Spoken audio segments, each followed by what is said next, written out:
السلام علیکم ورحمۃ اللہ وبرکاتہ۔ الحمد للہ وحدہ والصلاة والسلام علی من لا نبی بعد، اما بعد فاعوذ باللہ السمیع العلیم من الشیطان الرجیم، بسم اللہ الرحمن الرحیم۔ ہم پچھلے 2-3 دن سے مناسخات کے متعلق پڑھ رہے ہیں، تو ہم نے پڑھا کہ جو مناسخہ ہے وہ کس کو کہتے ہیں۔ اسی طرح ہم نے مناسخات کی حالتیں پڑھیں کہ مناسخات کی کون کون سی 3 بڑی حالتیں ہیں، اور مناسخات کی جو پہلی حالت ہے اس کے حل کرنے کا طریقہ بھی ہم نے پڑھا۔ تو آج کا لیکچر ہمارا مناسخات کے متعلق آخری لیکچر ہوگا۔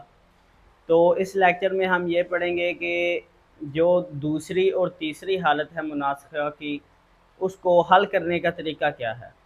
حالتیں تو ہم نے پڑھ لی تھیں، لیکن حل کرنے کا طریقہ انشاءاللہ آج ہم پڑھیں گے۔ تو یاد رکھیں کہ دوسری اور جو تیسری حالت ہے اس کو حل کرنے کا طریقہ ایک جیسا ہی ہے، اور مثالوں کے ساتھ انشاءاللہ آج ہم واضح کریں گے۔ تو ان کے حل کرنے کا طریقہ کچھ اس طرح ہے کہ سب سے پہلے جو پہلی میت ہے اس کے مسئلہ کو حل کیا جائے گا۔ اگر اس میں رد ہو رہا ہے رد کیا جائے گا، اول ہو رہا ہے اول کیا جائے گا، تصحیح ہو رہی ہے تو تصحیح کی جائے گی، یعنی پہلی میت کے مسئلے کو مکمل طور پر حل کیا جائے گا۔ اور جو پہلی میت کے جو ورثاء ہیں ان میں سے جو فوت ہوا ہے، یعنی جو دوسری میت ہے، پھر اس کے مسئلہ کو اسی طرح مکمل طور پر حل کیا جائے گا۔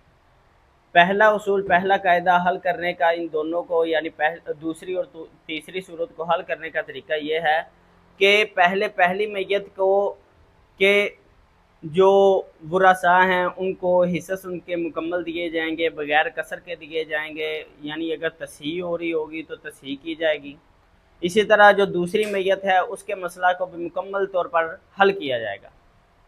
اور جو دوسرا اصول اس کا یہ ہے کہ دوسری میت کا جو اصل مسئلہ ہے اس کے درمیان اور پہلی میت میں سے ملنے والا اس کو جو حصہ ہے اس کے درمیان، یعنی جو دوسری میت ہے اس کو پہلی میت میں سے جو حصہ ملا ہے اس کے درمیان، اور جو دوسری میت کا خود کا اصل مسئلہ بنا ہے اس کے درمیان نسبت کو دیکھیں گے کہ نسبت تماثل کی ہے، تداخل کی ہے، توافق کی ہے یا تباین کی ہے۔ تو اس میں عام طور پر تماثل کی جب نسبت پائی جائے گی تو جو پہلی میت کا مسئلہ ہوگا، اصل مسئلہ ہوگا، اسی کو جامع بنا دیں گے۔ جامع یعنی وہ ایسا بڑا مسئلہ، یعنی ایک ایسا اصل مسئلہ بن جائے گا جس میں سے دونوں میت کے ورثاء جو ہیں وہ حصص لیں گے، یعنی اس طرح کہہ لیں کہ کل مال کے بس اتنے حصے بن جائیں گے جو ہم جامع بنائیں گے، تو پہلی اور دوسری میت کے جو ورثاء ہیں وہ اس میں سے حصہ لیں گے۔ تو اگر تماثل ہوگا تو پہلی میت کا جو اصل مسئلہ ہے وہی جامع بن جائے گا۔ اگر تداخل ہوگا تو اس کو ہم توافق مانیں گے، یعنی اگر توافق ہوگا تو پہلی میت کا دوسری میت کا جو اصل مسئلہ ہے اور پہلی میت میں سے اس کو ملنے والا جو حصہ ہے ان کے درمیان اگر نسبت تداخل یا توافق کی ہوگی تو جو وہ حصہ ہے اس کا وفق اصغر دوسری میت کے مسئلہ کے جو ورثاء ہیں ان کے ساتھ اس کو ضرب دی جائے گی، اور جو دوسری میت کا اصل مسئلہ ہے اس کا وفق اصغر جو ہے اس کو پہلی میت کے اصل مسئلہ سے ضرب دے کر جامع بنا دیا جائے گا۔ اگر ان کے درمیان تباین کی نسبت ہے تو جو دوسری میت کا اصل مسئلہ ہے اس کو پہلی میت کے مسئلہ کے ساتھ ضرب دے کے جو حاصل ضرب آئے گا، جو جواب آئے گا وہ ہمارا جامع ہوگا۔ تو مثالوں کے ساتھ دیکھتے ہیں۔ تو دیکھیں کہ یہ پہلی مثال میں نے تماثل کی لکھی ہے، مثالیں اس وجہ سے پہلے لکھی ہیں میں نے تاکہ ہمارا جو وقت ہے وہ بچ جائے، ٹائم زیادہ نہ لگے۔ تو دیکھیں کہ تماثل کی مثال کہ فوت ہونے والی جو میت ہے اس نے اپنے جو ورثاء چھوڑے ہیں وہ خاوند، ماں اور چچا چھوڑے ہیں۔ اب خاوند جو ہے وہ نصف لے گا، اولاد نہیں ہے۔ ماں جو ہے وہ ثلث لے گی، نہ اخوہ عدد ہے، نہ فرع وارث ہے، نہ مسئلہ حد الغرابین ہے، اس لیے ماں ثلث لے گی۔ تو جو چچا ہے وہ عصبہ بن جائے گا۔ اب ان کا جو مسئلہ بنا وہ 6 بنا، 6 میں سے نصف 3 خاوند لے گیا، جو ثلث ہے وہ 2، ماں لے گی اور چچا بقیہ ایک بچہ وہ چچا لے گیا، تو ہمارا اس مسئلے میں ہماری تصحیح نہیں کی جائے گی، کیونکہ ورثاء کو مکمل ان کا حصہ مل رہا ہے، رد بھی نہیں ہو رہا، اول بھی نہیں ہو رہا۔ مگر جس مسئلہ میں رد ہو یا اول ہو یا تصحیح ہو تو اس مسئلہ کو پہلے مکمل طور پر حل کریں گے، اس کے بعد دوسری میت کا مسئلہ اس کو بھی مکمل طور پر حل کریں گے، تو بعد میں پھر جامع بنائیں گے۔ تو وراثت کی ابھی تقسیم ہو ہی رہی تھی یا نہیں ہوئی تھی؟ ایسے کر لیں کہ وراثت کی ابھی تقسیم نہیں ہوئی تھی، جو پہلی میت ہے اس کی وراثت کی تقسیم نہیں ہوئی تھی، تو اس مرنے والی میت کا جو خامد ہے وہ فوت ہو گیا۔ اب یہ جو خامد ہے یہ جب فوت ہوا تو دیکھ لیں یہ خامد جو ہے، یہ جو اس کی بیوی کے وہاں ہے اس کی ساس لگی جو کہ اس کی وارث ہے، خامد کی وارث نہیں ہے، یہ اس کا چچا نہیں بلکہ یہ اس کی بیوی کا چچا ہے، تو اس سے بھی اس کا رشتہ نہیں ہے۔ مگر اس خامد کی جو دوسری بیوی ہے اس میں سے اس نے جو ورثاء چھوڑے ہیں وہ اپنے 3 بیٹے چھوڑے ہیں، اس کے جو ورثاء ہیں وہ اس کے 3 بیٹے ہیں، وہ دوسری بیوی میں سے۔ تو ان کا اصل مسئلہ کیا بنے گا؟ ان کا رؤوس ان کا اصل مسئلہ ہے، یعنی 3 بیٹے ہیں تو 3 ہی اصل مسئلہ، 3 میں سے ہر بیٹا ایک ایک حصہ لے لے گا۔ اب دیکھیں ہم نے بات کی تھی کہ اصل مسئلہ اور جو اس میت کو حصہ ملا ہے اس کے درمیان نسبت دیکھیں گے۔ اب دوسری میت کا جو اصل مسئلہ ہے وہ 3 بنا، اب اس کو جو پہلی میت میں سے حصہ ملا ہے وہ بھی 3 ہے، تو ان دونوں کے درمیان جو نسبت ہے وہ تماثل کی ہے۔ تو ہم نے کیا پڑھا کہ اگر ان دونوں کے درمیان تماثل کی نسبت ہو تو پہلی میت کا جو اصل مسئلہ ہوگا وہی جامع ہوگا، تو پہلی میت کا اصل مسئلہ ہی جامع ہو گیا۔ تو اب دیکھیں کہ جو ماں ہے اس کو 2 حصے ملے تھے، جو چچا تھا اس کو 1 حصہ ملا، یہ 3 بیٹے ان میں سے ہر ایک کو ایک ایک حصہ ملا۔ اب ان کو ٹوٹل کر لے 2 3 4 5 اور 6، اصل مسئلہ یعنی جامع ہمارا 6 بنا، تو یہ جو 6 ہیں یہ ان ورثاء میں مکمل طور پر تقسیم ہو گیا۔ اب اگر مسئلے میں یعنی دوسری میت کا جو مسئلہ ہے اور اس کو ملنے والا حصہ اس میں تداخل یا توافق ہو، تو اگر تداخل ہوگا اس کو بھی ہم توافق مان لیں گے۔ اب دیکھیں کہ ایک خامد فوت ہوا ہے، اس کے جو ورثاء ہیں اس کی ایک بیوی ہے، ایک بیٹی ہے اور ایک سگا بھائی ہے۔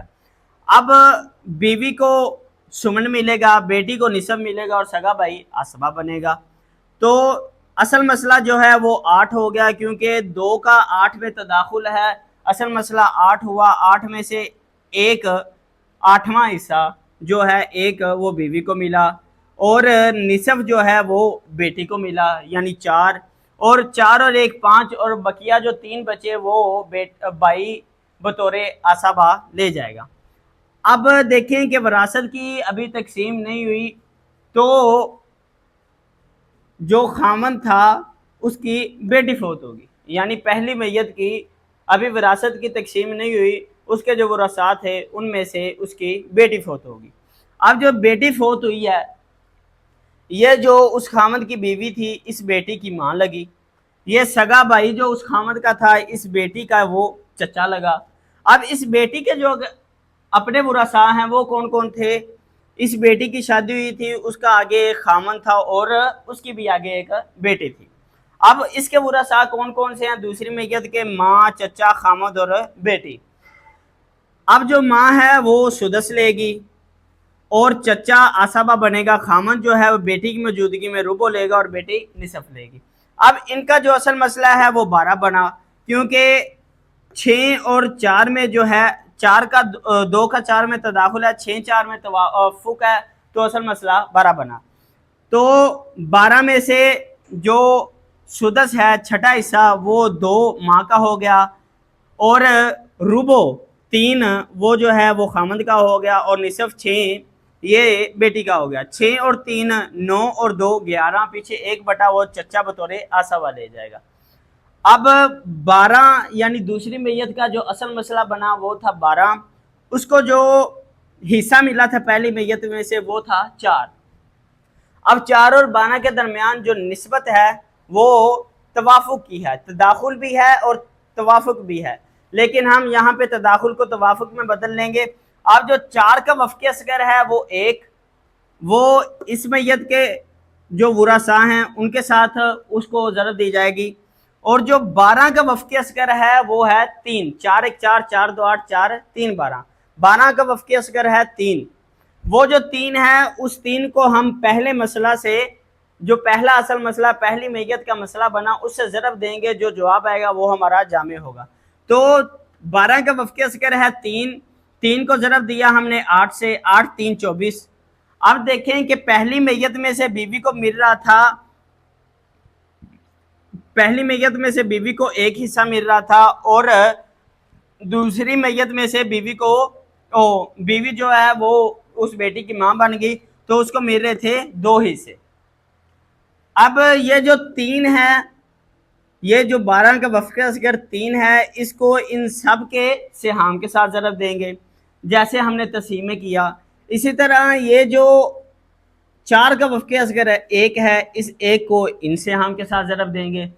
اگر کوئی ایسے ورثاء ہیں جن کو یہاں پہ بھی حصہ مل رہا ہے ادھر بھی حصہ مل رہا ہے تو ان کے حصے کو جمع کر دیں گے، تو جو جمع کر کے جواب آئے گا وہ ان کا مکمل طور پر حصہ ہوگا۔ یعنی بیوی کو ایک حصہ مل رہا تھا 3 1 3، اور یہاں سے یہ جو بیوی ہے بطور ماں 2 حصے لے رہی تھی، 2 1 2، یہاں 3 اور 2 کتنے ہو گئے 5، کیونکہ اس 3 کو 1 سے ضرب دیا۔ اب جو ہے سگا بھائی یہ یہاں سے 3 حصے لے رہا تھا، یعنی 3 3 9، اس 3 کو اس 3 سے ضرب دیں گے، جو وفقی اصغر ہے اس کو سب سہام کے ساتھ ضرب دیں گے۔ 3 3 9، یہاں اس نے 1 لیا، 9 اور 1 10۔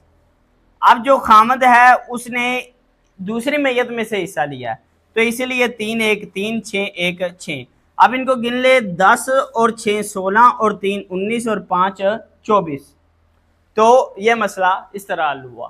اگر نسبت جو ہے وہ تباین کی ہو، مثال کے طور پر ایک فوت ہوا شخص، اس نے اپنے ورثاء چھوڑے ماں بہن اور چچا، ماں کو ملا نصف، ماں کو ملا ثلث، بہن کو ملا نصف اور چچا بطور عصبہ لے جائے گا۔ اب اصل مسئلہ ہمارا 6 بنا، 6 میں سے جو 2 ہے وہ ماں کا ہو گیا، 3 بہن کا ہو گیا، اور 1 جو باقی بچا وہ چچا بطور عصبہ لے جائے گا۔ اب وراثت کی ابھی تقسیم نہیں ہوئی تو ورثاء میں بہن فوت ہوگی۔ اب یہ جو بہن ہے، اب یہ جو بہن ہے اس مرنے والے کی جو بہن ہے، یہ اور جو چچا یعنی اس مرنے والے کی بہن یہ الاتی بہن ہے تو اس کا اس ماں کے ساتھ کوئی تعلق نہیں، اور جو چچا ہے یہ اس کا بھی چچا ہوا، اور اس کا جو آگے ورثاء ہیں وہ اس کا خامد ہے۔ تو جو چچا ہے وہ عصبہ بنے گا، خامد کو نصف ملے گا۔ تو اصل مسئلہ 2 ہوا، 2 میں سے 1 خامد کا اور 1 جو بچا وہ بطور چچا عصبہ لے جائے گا۔ اب دیکھیں کہ یہ جو مسئلہ ہے اصل مسئلہ 2 اور اس کو جو حصہ ملا ہے 3، ان دونوں کے درمیان جو نسبت ہے وہ تباین کی ہے۔ تو تباین میں کیا کریں گے کہ اس کو جو حصہ ملا وہ جو 3 ہے اس کو دوسرے مسئلہ کے ساتھ ضرب دیں گے، اور جو دوسرا مسئلہ تھا اس کو پہلے مسئلہ کے ساتھ ضرب دیں گے۔ اب جو 6 ہے، 6 کو 2 سے ضرب دے، 6 6 6 تو 12، تو یہ جو 12 ہے وہ ہمارا جامع ہو گیا۔ اب 2 2 4، بیوی کو ماں کو کتنا حصہ ملا 4۔ اسی طرح آ جائیں کہ 2 1 2، 2 چچے کو ادھر سے ملا، اور 3 1 3، 3 یہاں سے ملا، 3 اور 2 ہو گئے 5۔ اسی طرح 3 1 3، یہ 5 اور 3 8 اور 4 12۔ تو آج ہماری مناسخات کی بحث مکمل ہوئی، تو آج ہم نے دوسری اور تیسری حالت کو حل کرنے کا طریقہ پڑھا۔